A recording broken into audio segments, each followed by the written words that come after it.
Hi, I'm aurielgrace, and this is a spiritual show. And tonight we're going to be talking about our sacral chakra or the second chakra. And you can see the symbol for the logo up there. I think it's that direction. You'll see the symbol up in the corner of the screen for the sacral chakra. And we've got some nice things to talk about with it, which are really cool and fun because I love chakra work. It's one of my most favorite things to do, especially during readings or soul retrieval. And it's a great thing to learn about so that you understand how your energy works in your body, right? That's cool. Hi, Mom. So, anyway, okay. So, this weekend, February 19th and 20th, we're going to be at Spirit Fest in Largo. You can check out the information on that on my website at aurielgrace.net. Just click on the events tab and you'll scroll down and you'll see where to go, what to do. Very fun for you. So I'm going to be a speaker that on Saturday, 2/19 at 4 p.m. We're going to be talking about guardian angels, and we're going to do a little meditation too. So to assist you to connect with your guardian angels. That'll be very fun. I'll be posting all week on social media. If you want to follow me on Instagram, that's actually a really good place to see what I'm doing more than really Facebook. So check it out. You never know. It might be very fun for you, right? All right. So we're going to talk about the sacral chakra tonight. Last month, we talked about the root chakra and how it is our place, our strong foundation. We build our spiritual foundation, our physical, mental, and emotional foundations through the root chakra. And sometimes we just have to go in for an overhaul on our root chakra when we're not feeling very, you know, hey, Thee, when we're not feeling secure within our being. So the root chakra is our flight or flight, it's our security, it's our home, it's all the things that help us feel really grounded and centered. And so when we are thinking about our root chakra, it can, when it is imbalanced, it can bother our legs, our feet, and our hips. Okay, so it can affect these areas, our root chakra, when it's imbalanced. So tonight we're talking about the sacral chakra. And the sacral chakra is about 2 or 3 inches above the root chakra. It is a bright, beautiful orange. It's like the brightest, prettiest orange you've ever seen. A lot of people are like, I don't like orange. I don't like the color orange.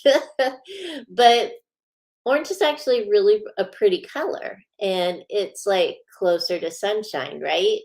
Um, so it is the color of like carnelian, because carnelian is a vibrant orange too. Like this, I don't know if you can see it, this bead.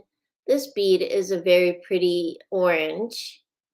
In this light, it doesn't look as bright an orange as it really is. But this is carnelian. And so we want to keep our sacral chakra a nice, pretty orange. All right. So when this chakra is really balanced, I had to think about this a lot today because I wanted to really describe what it was like when it is truly balanced. So when your sacral chakra is in alignment, it's balanced, it's full, it's bright and pretty. Um, It is you're feeling enthusiastic, loving life, and loving self. All right. So, this is where the self love glow comes from. This is the place of creation and creativity. It is the place of appreciation of beauty in all shapes and forms. Whatever you decide is beautiful. It's easy to appreciate that beauty. Um, this is a place where we give ourselves over to our passion, whether it be um, our hobbies or our art, love. So we just give over joyfully to that. And this is a place of balance, of a great balance, sacral chakra. And, we talk about that glow that happens with people. That glow, when your sacral chakra is balanced and your heart is open, you will see yourself glow, or you can feel that glow all around you, that true happiness, right? Because you're feeling good. Because the sacral chakra it's a complicated chakra. There's a lot of stuff that happens with the sacral chakra.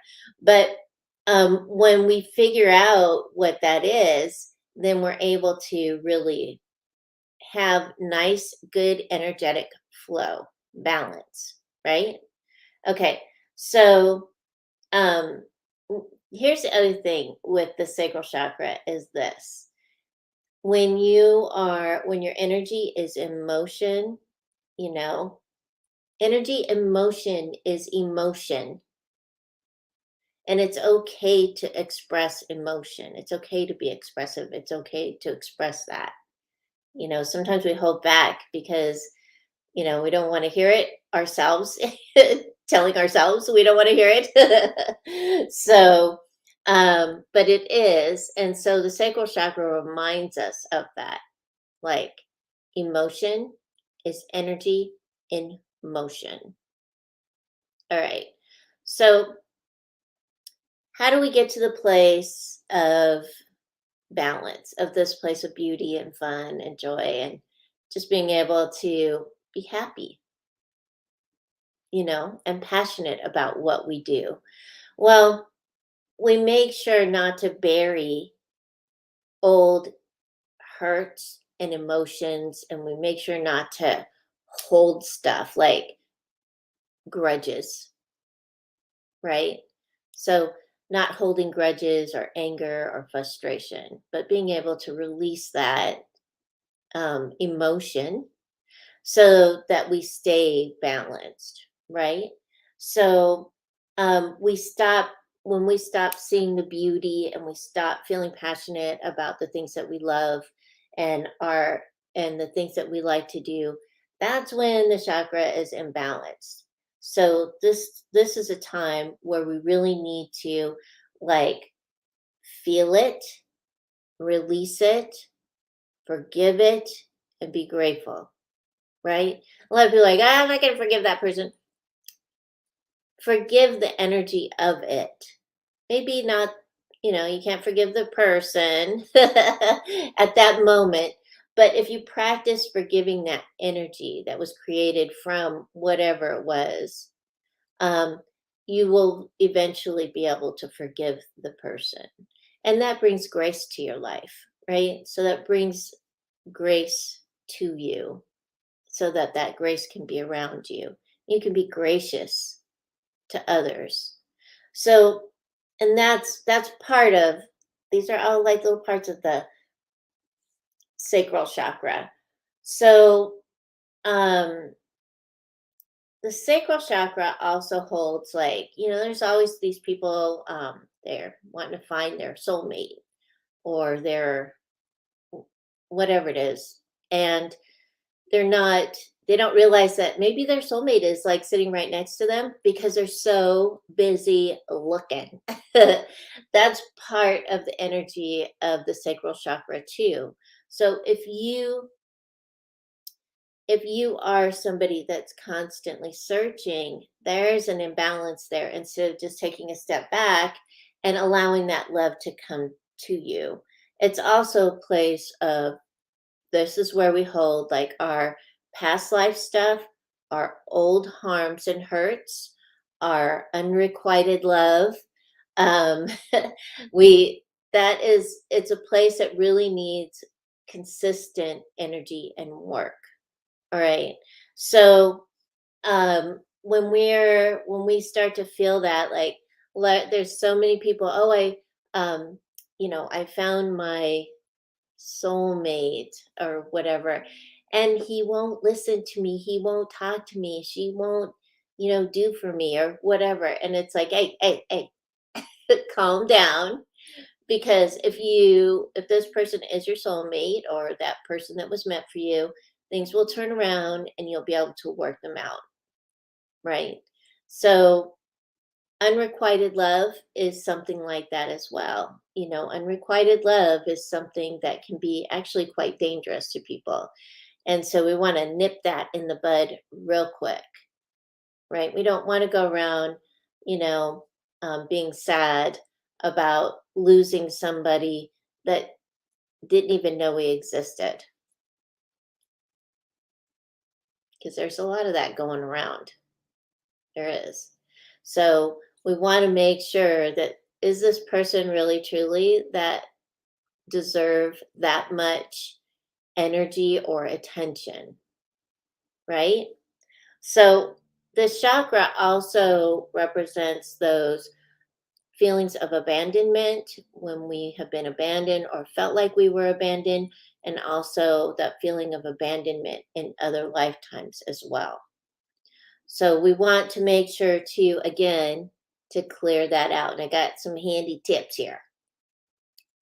So, but um, this book is a great book, and it's at Five Below right now. It's called Chakras and Self-Care. It's going to be in my show notes on my Clarity 101 blog this week, at my website at aurielgrace.net. So this is a great book, and it speaks. I mean, it talks. It has great words in it.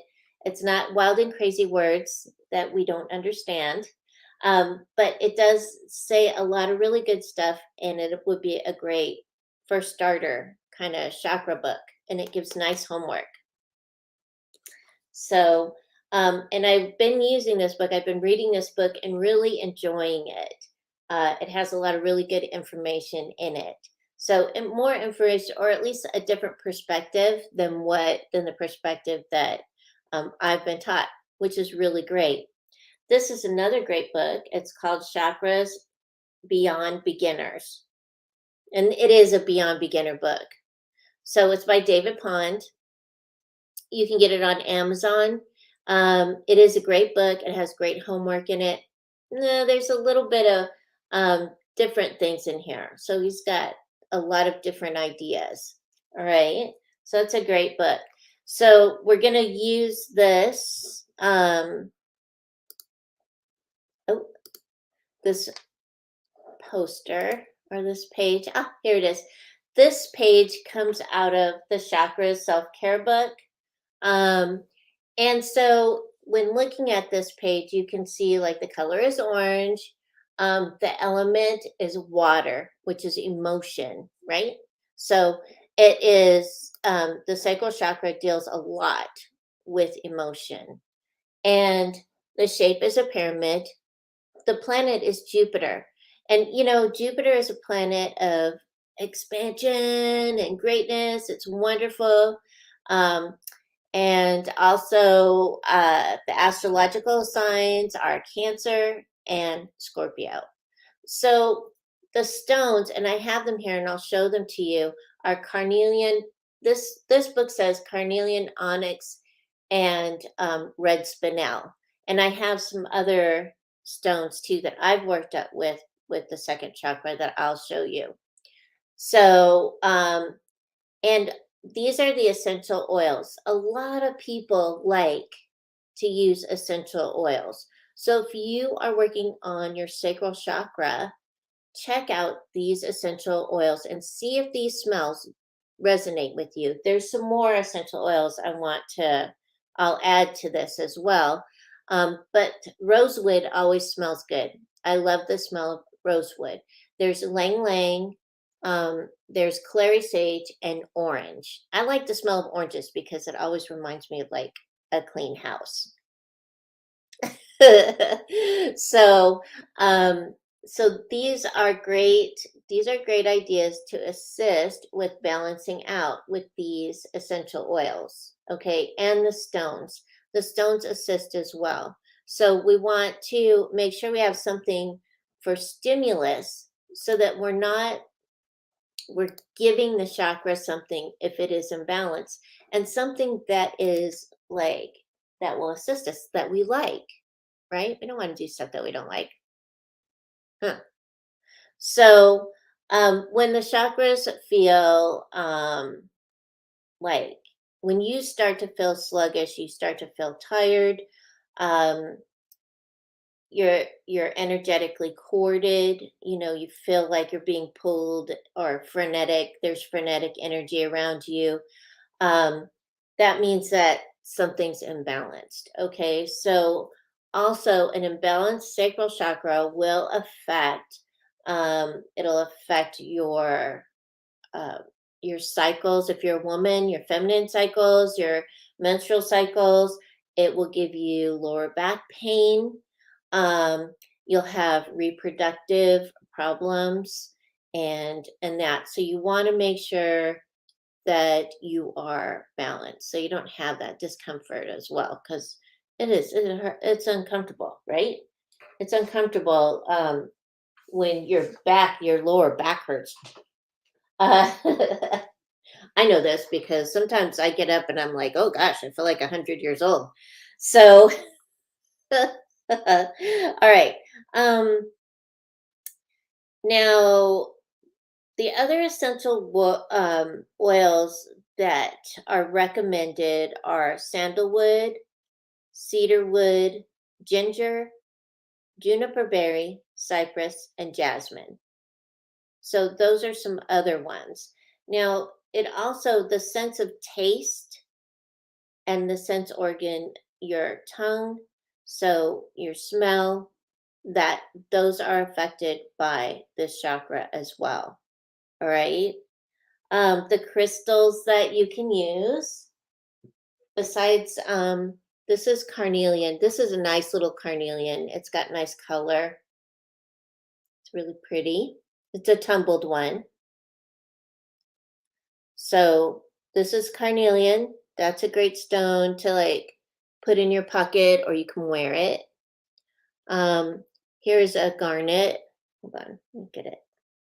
This was slippery. These are garnets. This is a garnet, a rough garnet. Okay, those are really pretty too.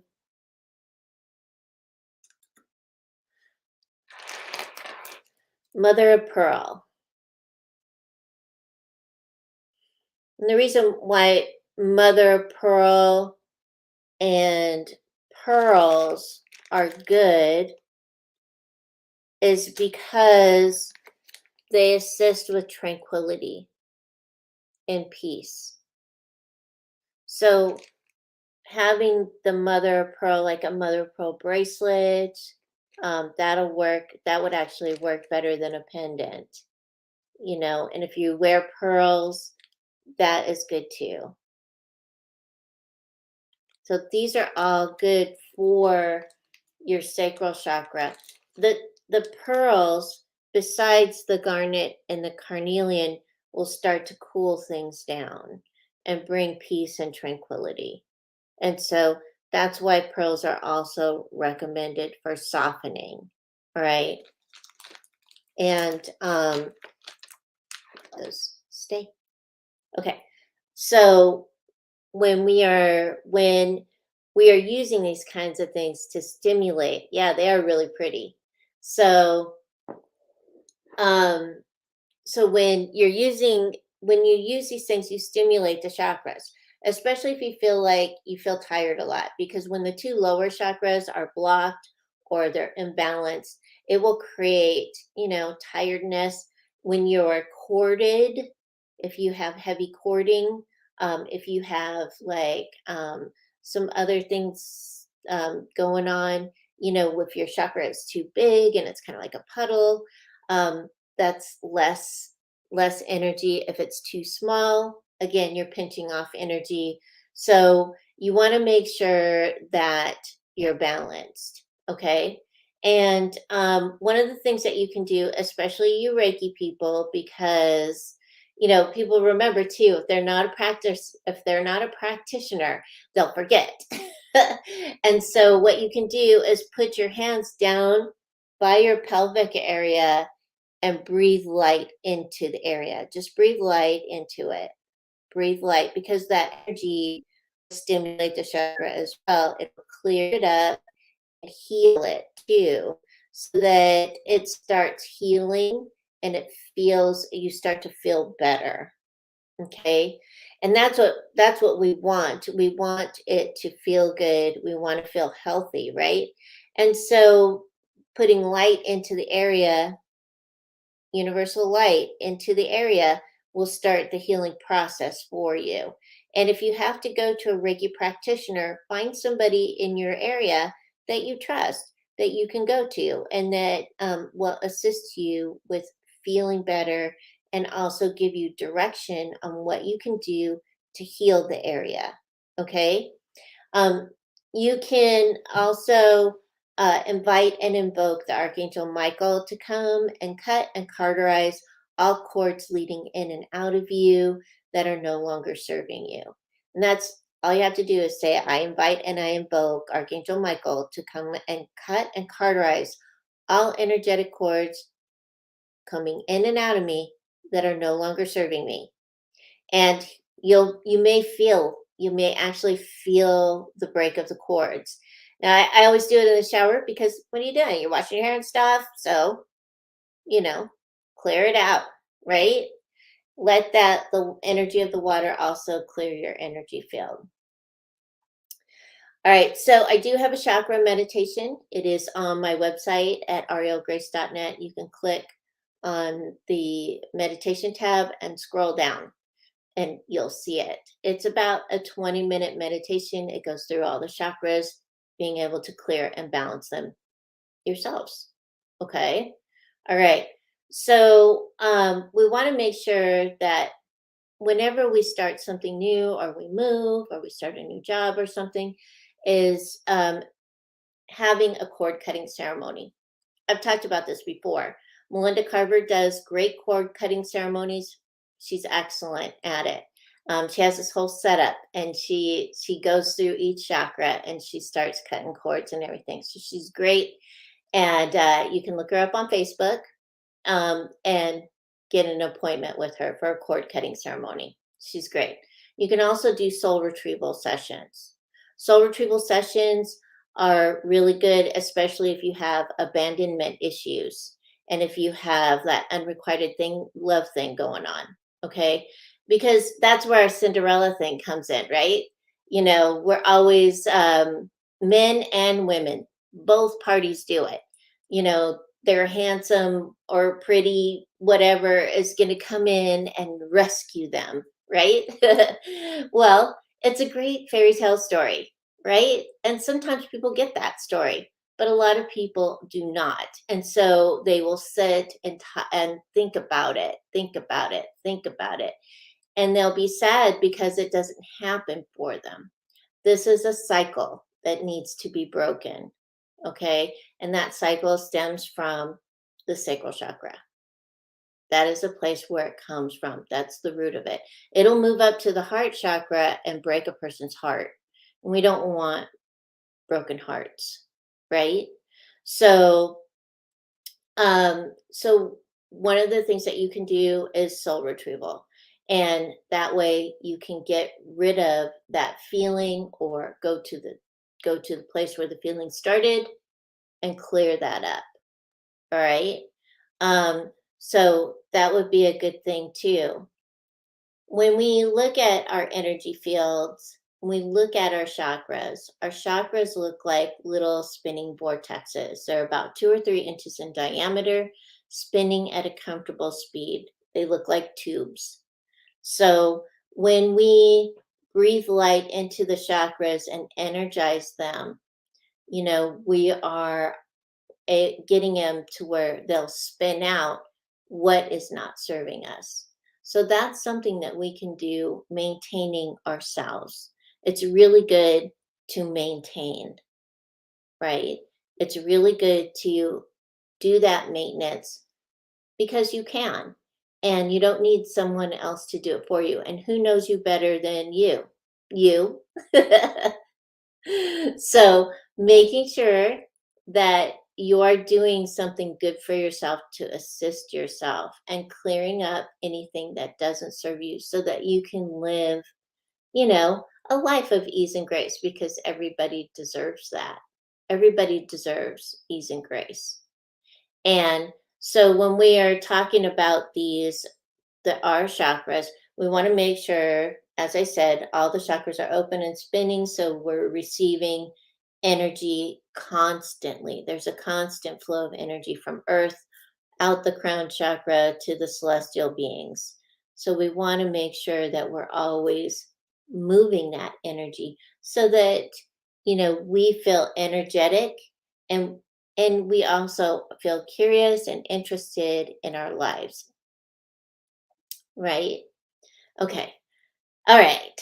So that's it on the sacral chakra tonight. Remember to take a nice deep breath and connect with these chakras. Try to do it every day. It doesn't take very long. And breathe light into the chakras. Because as you breathe light into the chakras, you start to feel so much better. Okay? All right. All right. So I will do the show notes hopefully tomorrow. And I'll put my references in there with the books. But remember, to find something good for yourself this week. Tomorrow is the V Day, it's a Valentine's Day. So make sure that you spend some time with those people that you love. All right? And have a wonderful week. Keep your hearts open and align with the energy of love. See ya in 2 weeks. Bye.